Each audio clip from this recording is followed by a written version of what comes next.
privileged to bear during so much of my life and duty. I think he'll change. He is committed to his own level of service, and that will remain true. Something big is happening at Buckingham Palace, and the rumors spread quickly. King Charles has had enough. But what does that really mean? Reports are flying in, hinting at an abdication, shaking the royal family to its core, and the palace is in full damage control mode. Could this be the moment that changed everything for King Charles? Or is there a deeper twist waiting to be uncovered? Join us as we find out what happens when King Charles resigns. A monarchy shattered. The world froze for a moment on that quiet February morning. Two simple words, "I resign," fell from King Charles's lips and shook the royal family like an earthquake, breaking traditions that had stood for hundreds of years. No one saw it coming. Not the royal experts who had followed Charles's life for years. Not the British people who had only just started calling him their king. Not even the most experienced journalists who usually predicted royal decisions before they happened. The news hit like a lightning strike on a clear day. In over 1,000 years of monarchy, no strong and capable ruler had ever stepped down by choice.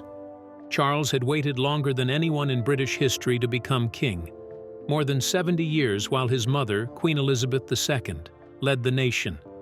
He had spent his whole life preparing, learning the rules, perfecting royal duties, and planning his time on the throne. Then, just as his reign had begun, he gave it all up. Television screens across the world showed the same moment.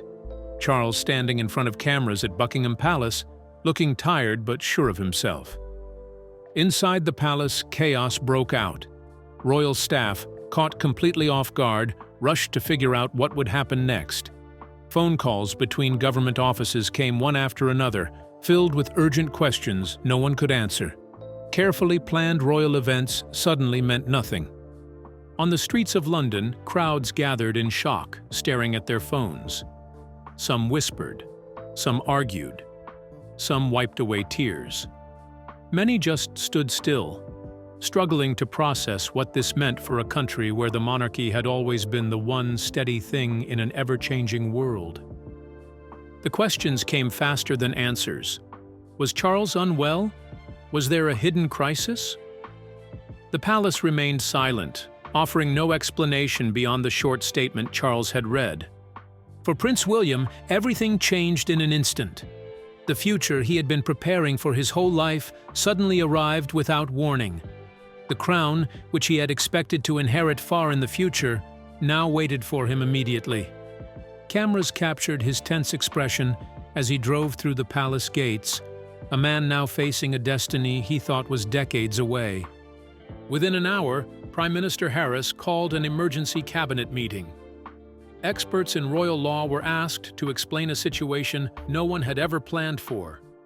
The last time a British king had stepped down, Edward VIII in the year 1936, it had been for love, not by choice.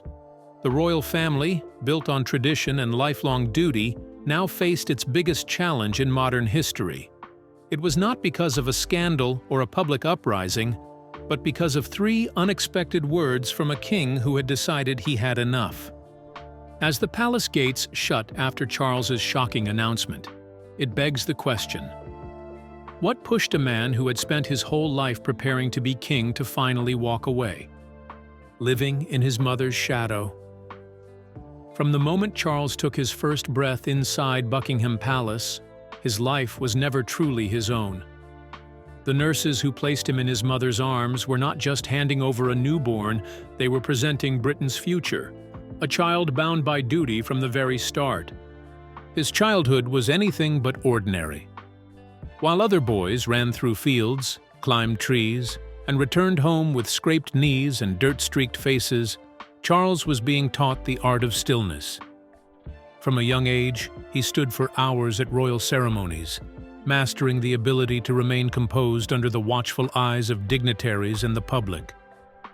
Every step he took, every word he spoke, Every gesture he made was carefully molded to reflect the immense responsibility that would one day rest on his shoulders. There was no room for childhood whims or carefree laughter, only discipline, duty, and the ever-present expectations of the monarchy. At school, he was surrounded by boys who lived without the weight of a future throne pressing down on them. They could play rough, speak freely, and express themselves without consequence. But Charles was different. His posture was too straight, his speech too measured, his habits too refined. While his classmates enjoyed the simple joys of youth, he was already being shaped into a ruler. Charles grew up watching Queen Elizabeth II lead with unshakable dedication. For 70 years, she ruled with grace, never showing weakness and never stepping away from duty. To the world, she was the perfect queen. No matter how hard Charles tried, he could never quite live up to the image she left behind. Every move he made, every choice he took, was compared to hers, and he always seemed to come up short. His personal life only added to the struggle. What started as a fairy tale marriage to Diana turned into a very public heartbreak. While she captured the love of the people, he was painted as the villain. The criticism was constant, and the blame never seemed to fade. Even as time passed and the public slowly warmed to him again, the comparisons to Diana never truly went away. When he finally became king at 73, Charles took on a role that had already been mastered by someone else. He gave it everything he had, handling endless responsibilities, signing stacks of documents each day, attending ceremonies, and managing the demands of royal life. But no matter how much effort he put in, he knew one thing would never change. He would always be compared to his mother, and her legacy would always overshadow his own. In the end, it wasn't because he wasn't ready. It was the unbearable pressure of living up to something no one could ever match. As Charles carried the weight of his mother's legacy, his decision did more than unsettle the throne. It sent shockwaves through a family already on fragile ground. A family built on tradition and unity is now divided. Will duty and personal loyalties pull them apart?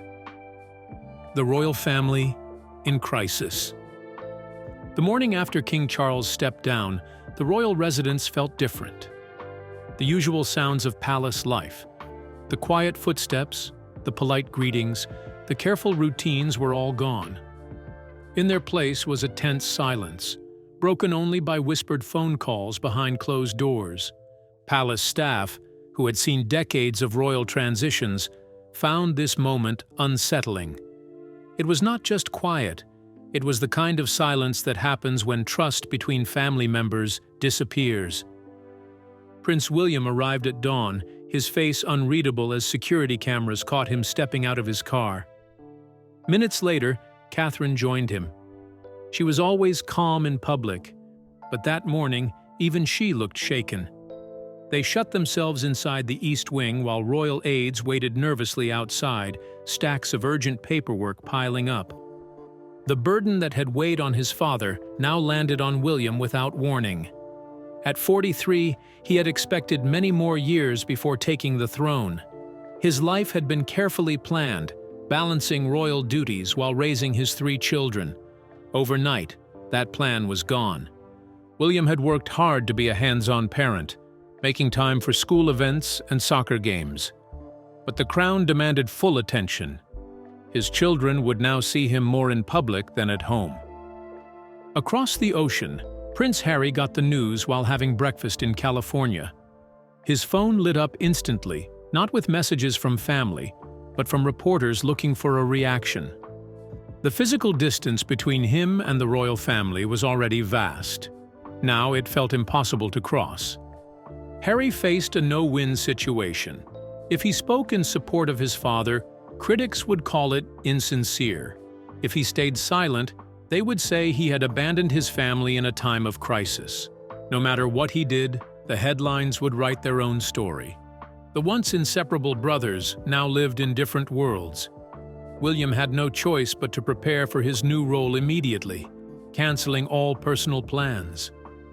Harry, watching from thousands of miles away, said nothing. but his silence spoke volumes. On the streets of London, people gathered outside Buckingham Palace. At first, everyone was in shock.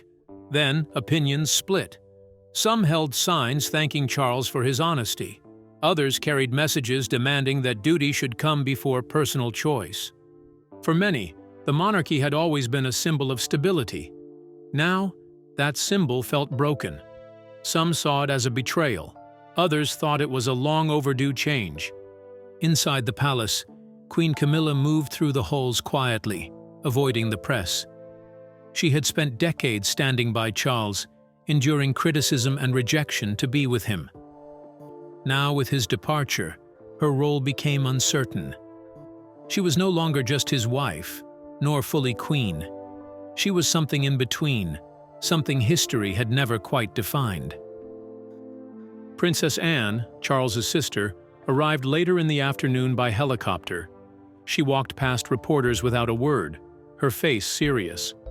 The only member of the family with military service, she understood duty in a way few others did. Her presence made it clear she was there to support William as the transition began. A monarchy that had lasted for 1,000 years, built on tradition and stability, was suddenly at risk. With its leader stepping away by choice, could it adapt and survive? Or was this the beginning of the end? Modernization or decline? The morning after King Charles stepped down, Britain woke up to a nation forever changed. In the Tower of London, the Golden Crown sat untouched behind bulletproof glass, its jewels shining as they had for centuries. But the monarchy it symbolized had shifted overnight, leaving uncertainty in its place. Inside Windsor Castle, portraits of kings and queens from the past 1,000 years lined the walls, each ruler a link in an unbroken chain. Now, for the first time, that chain had a break not from war, scandal, or crisis, but by choice. For centuries, the monarchy had rested on one simple belief: duty before self. A king ruled until death, never stepping away. That belief had been shattered. The question was no longer just about who would take the throne, it was whether the throne itself still mattered. In Parliament, urgent discussions took place behind closed doors. The monarchy's role had always been more symbolic than political, but symbols carried weight. If a king could simply walk away, what did that mean for the stability of the institution? Across the country, university lecture halls filled with students questioning whether a system built in medieval times had a place in the modern world. Trust in institutions had already been falling for years. Now, many young people saw this as proof that the monarchy was just another tradition that no longer fit. Even in the middle of the crisis, some people still defended the monarchy. Business leaders said it brought in money from tourism and gave Britain global recognition. Community leaders believed it could help bring people together in a time when the country felt divided. Others argued that the monarchy could still have a place in modern Britain, but only if it was willing to change with the times. At Buckingham Palace, staff worked frantically behind the scenes. For 12 hours, the royal family's social media accounts went silent. Then, they reappeared with carefully chosen images of Prince William meeting with the public, a quiet message of continuity. Behind the palace doors, advisors weighed the future. The monarchy had reached a turning point. It could either evolve to fit a changing world or risk becoming a relic of the past. As the monarchy stands at crossroads between old traditions and necessary change, everyone now focuses on one person, the heir who never wanted this moment. How would a man who never thought he would rule so soon shape the meaning of kingship for a new generation? The prince who would be king. Prince William walked through the quiet halls of Kensington Palace like a man lost in a dream.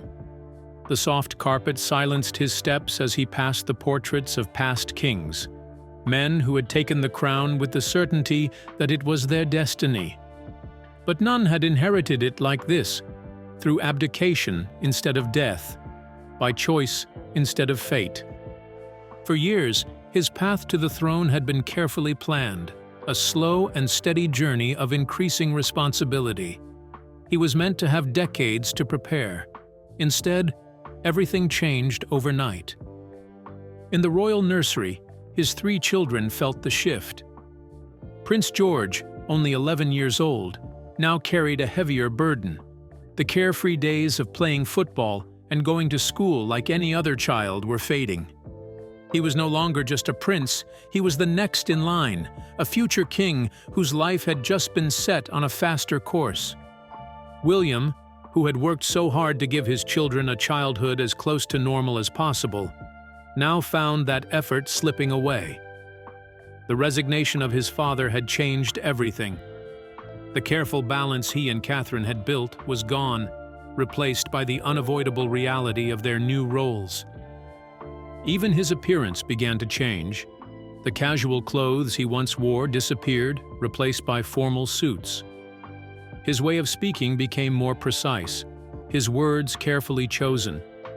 The easy warmth that made him so popular seemed to fade, replaced by a more serious and reserved presence. At his first Privy Council meeting, he sat surrounded by senior officials. His hands shook slightly as he signed the documents confirming the transition. Those in the room noticed his steady focus, his quiet but firm presence. The weight of the crown had not yet rested on his head, but it was already pressing down on him. Across Britain, people reacted in different ways. Some saw William as a sign of hope, a leader who could modernize the monarchy while still respecting its traditions.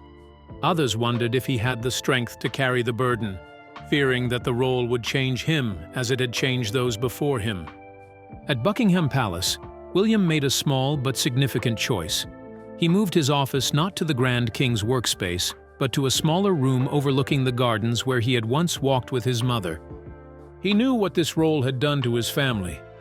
His parents' marriage had been torn apart by it. His father had struggled under its demands before finally walking away. And now, much sooner than expected, it was his turn.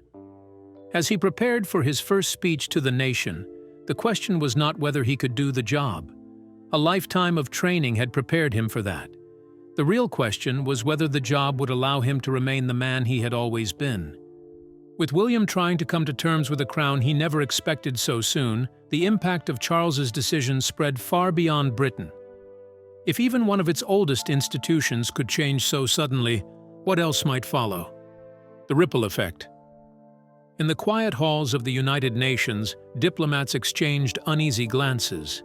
The news from Britain had arrived like an unexpected storm, shaking the foundations of long-established protocols and forcing urgent discussions about the future of diplomacy. King Charles's decision shook governments around the world. In Spain, King Felipe VI cancelled public events and held urgent talks with his advisors. In Sweden, the royal palace said nothing, but the silence itself sent a strong message. In Denmark, Queen Margrethe walked out of an emergency council meeting, her face showing clear concern, something rarely seen from her. The impact stretched far beyond Europe. In China, President Chen ordered a review of the economic impact on trade with Britain. The White House released a careful statement offering support for the British people but made no mention of the monarchy itself. For Commonwealth nations, the reaction was even stronger. In Australia, Republican groups quickly launched campaigns, arguing that if a king could step away from the throne, countries should be able to step away from the monarchy. In Jamaica, lawmakers called for discussions on whether it was time to remove the British monarch as head of state. Tourist destinations also felt the shift. Thailand's tourism officials worried that fewer British visitors might arrive, as their fascination with their own royal family often extended to others. Japan's imperial household agency increased security, aware that interest in monarchies worldwide had suddenly intensified. Social media fueled the debate. In Brazil, trending topics linked Charles's decision to discussions about colonial history. In Indonesia, royal influencers faced tough questions about their relevance in today's world. Across the globe, people debated what this moment meant, not just for Britain, but for monarchies everywhere. The diplomatic impact was immediate. Charles had played a key role in global environmental efforts, using his influence to unite different viewpoints. Now, climate conference organizers scrambled to fill the gap. Conservation programs in Africa faced uncertainty as royal patronages came into question. Security experts also took notice. Intelligence agencies quietly analyzed whether rival nations might take advantage of Britain's moment of transition. Defense officials re-examined alliances, questioning whether traditional diplomatic ties would remain strong during this period of change. Inside royal palaces from Thailand to Jordan, rulers born into power thought about what this meant. A king had given up his throne not because of a scandal or a revolution, but by his own choice. The same question ran through royal halls everywhere. If a monarch could simply step down, what was left of the centuries-old tradition that made them different from everyone else? What happens to a king's legacy when his time on the throne becomes just a short pause between rulers who came before and after him? Charles's abbreviated legacy. Curators at the British Museum's Royal Archive worked with unusual urgency, unsure how to categorize items from a reign that ended almost as soon as it began. In an artist's studio, a half-finished portrait of King Charles III sat untouched. The background was carefully painted, but the eyes remained blank, a fitting symbol of a kingship that never had the chance to fully take shape. Charles had spent more than 70 years preparing for the throne, only to step away after a short time. Historians now faced a difficult question. How does one measure the legacy of a king whose greatest ambitions were left unfinished? Inside Windsor Castle, staff quietly packed up personal items from the king's study, books with notes scribbled in the margins, reports on environmental issues marked with handwritten thoughts, and speeches that would never be spoken. Every item held a reminder of plans that would never be finished. At climate summits around the world, empty chairs will be a reminder of the man who had spent years urging leaders to take action. Charles had used his royal position to bring scientists and politicians together, turning the ceremony into real change. But with his resignation, that influence disappeared almost instantly. For many, his departure left a sense of confusion. A young girl who had once given Charles flowers during a hospital visit now held a framed photo, unsure how something so recent could already feel like the past. At Westminster Abbey, tourists stopped at his coronation marker while guides struggled to explain a reign that was over almost as soon as it began. Even historians found it hard to place Charles in the royal timeline. British kings and queens were usually remembered for what they did while ruling, but Charles would be known for the choice to step down. His decision went against centuries of tradition, creating a gap that did not fit easily into history books. Meanwhile, plans for William's coronation moved ahead, much sooner than anyone had expected. People inside the palace said he preferred a simpler ceremony, maybe knowing that too much celebration would only make people think about the uncertainty his father's resignation had left behind. Those who saw Charles at his private estate noticed a man who seemed both relieved and deep in thought. As he walked through the gardens of Highgrove, he appeared free yet unsure, someone who had spent his whole life preparing for a role he had decided to give up. In the end, Charles III's time as king might be remembered not for what he did, but for what he proved that even the oldest traditions cannot stay the same forever. Is this the moment that reshapes the future of the monarchy forever? Or is it the first sign of its inevitable decline? Share your thoughts with us in the comments section. Remember to like, share, and subscribe for more. Also, click the next video showing on your screen. You will enjoy it.